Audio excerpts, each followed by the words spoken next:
नमाज, आज हम उस पर बात करने जा रहे हैं।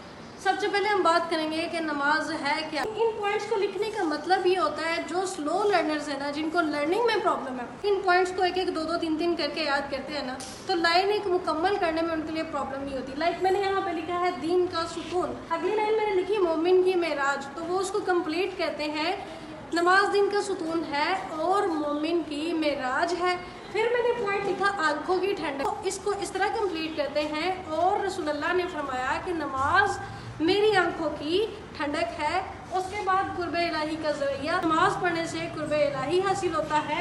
और फिर है अल्लाह की रज़ा का बायस। अब जो अगली चीज़ है ना कि नमाज के लिए मुकर्ररा वक्त, अगर आप चाहते हैं कि फजीलत वाली नमाज हो तो मुकर्ररा वक्त के साथ ही नमाज आपकी फजीलत वाली है। अगर आप इससे लेट पहुंचते हैं कबूल तो हो जाएगी, लेकिन उसकी फजीलत उसके जैसी नहीं है जो आपने बिल्कुल वक्त में पढ़ी, वक्त जो अल्लाह ने तय किया है उसमें पढ़ी है। इसकी फर्जियत से मुतल्लिक आयत जो लिखी हुई है कुरान करीम में, जो आपकी टेक्स्ट बुक में भी मौजूद है कि बेशक नमाज मोमिनों पर मुकर्ररा वक्त में फ़र्ज है, तो इससे हमें पता चलता है कि ये एक ऐसी चीज़ है जिसको हासिल किए बगैर, जिसको पूरा किए बगैर आप अल्लाह की खुशनवदी हासिल नहीं कर सकते, अल्लाह की रज़ा हासिल, जैसे कि हमने तारुफ में भी पढ़ा, नहीं कर सकते।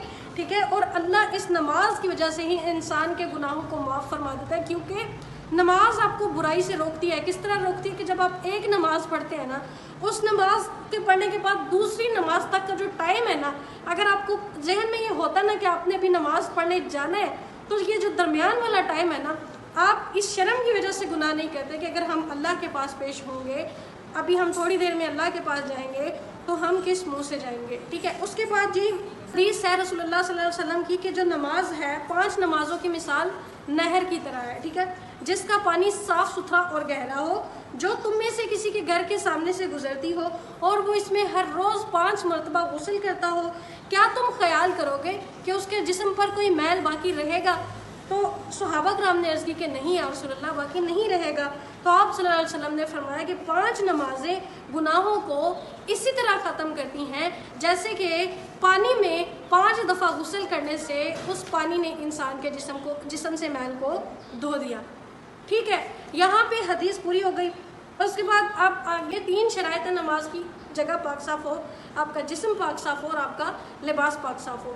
उसके बाद वज़ू का इसमें फिर थोड़ा सा था कि वज़ू आप किस तरह से करें, जो उसके बेसिक फ़राइज़ हैं कि आप अपने हाथ धोएंगे, आप अपना मुंह धोएंगे, मसा करेंगे, कोहनियों तक बाजू धोएंगे और अपने पाँव धोएंगे, जो उसके बेसिक्स हैं। उसके बाद फिर आगे है जी, यहाँ पे लिखा हुआ था कि अगला स्टेप है नमाज का तरीका और उसकी तरतीब। नमाज जब इंसान इसका आगाज़ करता है तकबीर तहरीमा के साथ, यानी अल्लाहु अकबर कह के नमाज का आगाज़ करता है, तो आगे लिखा जी कि क़याम, क़िरात, रुकू, सजूद, कादा और जलसा, सलाम तरतीब के साथ लाजमी है। यानी आप ऐसे नहीं कर सकते कि आप तकबीर तहरीमा कह के क़िरात किए बगैर रुकू में चले जाएं, या क़िरात करते हैं तो रुकू किए बगैर आप जलसा में चले जाएं।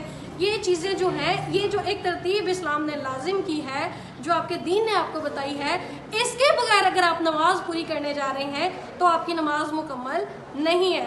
पहले आप उसकी शराइत पूरी करेंगे, वज़ू करेंगे, वज़ू की बेसिक्स पूरी करेंगे, फिर आप इस तरतीब के साथ नमाज पढ़ेंगे तो नमाज, तो उस सूरत में नमाज मुकम्मल है।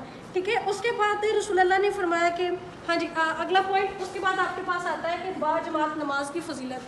बाजमात नमाज अदा करने से क्या मुराद है? एक, आप इनफरादी तौर पे अपने घर में नमाज पढ़ें, और दूसरी नमाज जो है आप मस्जिद में जाके बाकी तमाम नमाजियों के साथ अदा कर रहे हैं, ये है बाजमात नमाज। और रसूलुल्लाह ने इसके मुतल्लिक फरमाया कि बाजमात नमाज अदा करने की जो फजीलत है वो इनफरादी नमाज से 27 गुना ज़्यादा है। ठीक है, इसके मुतल्लिक एक दूसरी हदीस है कि एक और मकाम पर आपके जो शख्स नमाज इशा बाजमात अदा करता है तो उसको आधी रात के क़याम का सवाब मिलता है, और जो फिर फजर इशा पढ़ने के बाद इशा पढ़ी जमात के साथ, उस पे मिला आधी रात के क़याम का सवाब। फिर अगर किसी ने फजर भी, उसी इंसान ने जिसने इशा बाजमात पढ़ी है, फजर भी बाजमात पढ़ी, तो उसे पूरी रात अल्लाह की बारगाह में खड़े रहने का सवाब मिलता है।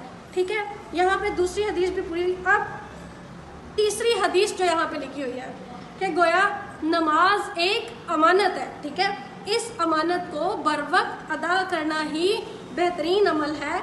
मस्जिद में जाकर नमाज अदा करना बायसे एजाज़ है, کیونکہ مسجد اللہ کا گھر ہے. عظیم گھر سے نسبت جو ہے نمازی کو بھی عظیم بنا دیتی ہے.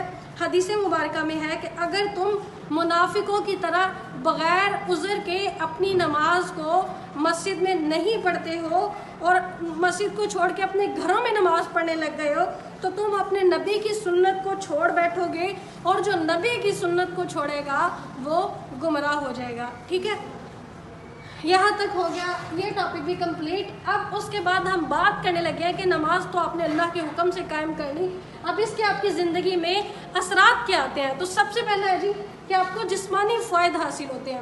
ٹھیک ہے, دیکھیں جی مومنین جو ہے جب وہ اللہ کی بارگاہ میں 5 وقت جھکتے ہیں تو یہ جو فزیکلی آپ رکوع میں گئے, پھر سجدہ میں گئے, پھر اٹھے, پھر رکوع میں گئے, پھر سجدہ میں گئے, یہ اسٹیپس جب آپ آف ریپیٹڈ کرتے ہیں ایک نماز میں تو یہ آپ کے سارے جسم میں جو آپ کا خون ہے اس کی سرکولیشن کو بہتر کرتا ہے, آپ کے نظام انہضام کو بہتر کرتا ہے, اور بھی یہ آپ کی جو جسمانی طور پہ آپ کی جو مسلز ہیں ان کو اسٹرانگ کرتا ہے. ٹھیک ہے, تو جب 5 ٹائم آپ ایک دن میں یہ ایکسرسائز کرتے ہیں نا, اگر آپ نماز کو صرف ایز اے ایکسرسائز بھی دیکھتے ہیں تو اب بھی یہ آپ کے جسم کو اتنا ریگولیٹ کر دیتا ہے کہ اگر آپ اسے مسلسل اپنا لیتے ہیں تو آپ کو بیماریوں سے نجات مل جاتی ہے. اس کے بعد روحانی فوائد یہ حاصل ہوتے ہیں کہ جب آپ کو پتہ ہوتا ہے کہ آپ نے اللہ رب العزت کے حضور مقررہ وقت میں پیش ہونا اور آپ اس کو پورا کرتے ہیں تو آپ کے دل میں ایک عقیدت کا, ایک محبت کا احساس پیدا ہوتا ہے.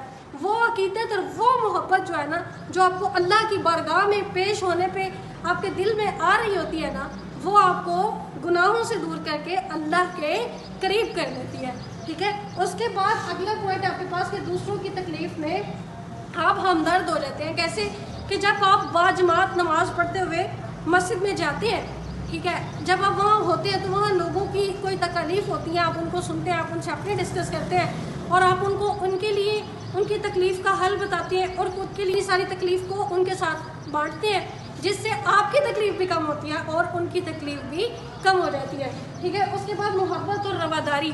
جی جب آپ مسجد میں جاتے ہیں اور سارے مل کے بیٹھتے ہیں نا تو آپ میں ایک احسار کا جذبہ پیدا ہوتا ہے کہ اس کو کوئی پریشانی ہے میں سب سے آگے ہو کے اس کو کم کروں. سب میں یہ جذبہ پیدا ہوتا ہے نا تو لوگوں میں وہ تکلیف اور وہ پریشانیاں اس حد تک موجود نہیں رہتی. اس کے بعد ہے جی تزکیہ نفس. ٹھیک ہے, کہ انسان تزکیہ نفس سے مراد ہے کہ اپنے نفس کو برائی سے روکنا اور اچھائی کی طرف اس کو مائل کرنا. تو نماز جب آپ پڑھتے ہیں نا آپ اپنے نفس کو بری چیزوں سے روک کے کھینچ کے اللہ کے حضور پیش کرتے ہیں اور پھر اس کے آگے سر جھکاتے ہیں. تو یہ جو نماز ہے آپ کے تزکیہ نفس کا بہترین ذریعہ ہے. ٹھیک ہے اسٹوڈنٹس, یہاں پہ آپ کا یہ والا ٹاپک بھی ہو گیا کمپلیٹ, اور انشاءاللہ اب ہم ملیں گے ایک نئے لیکچر کی ویڈیو کے ساتھ.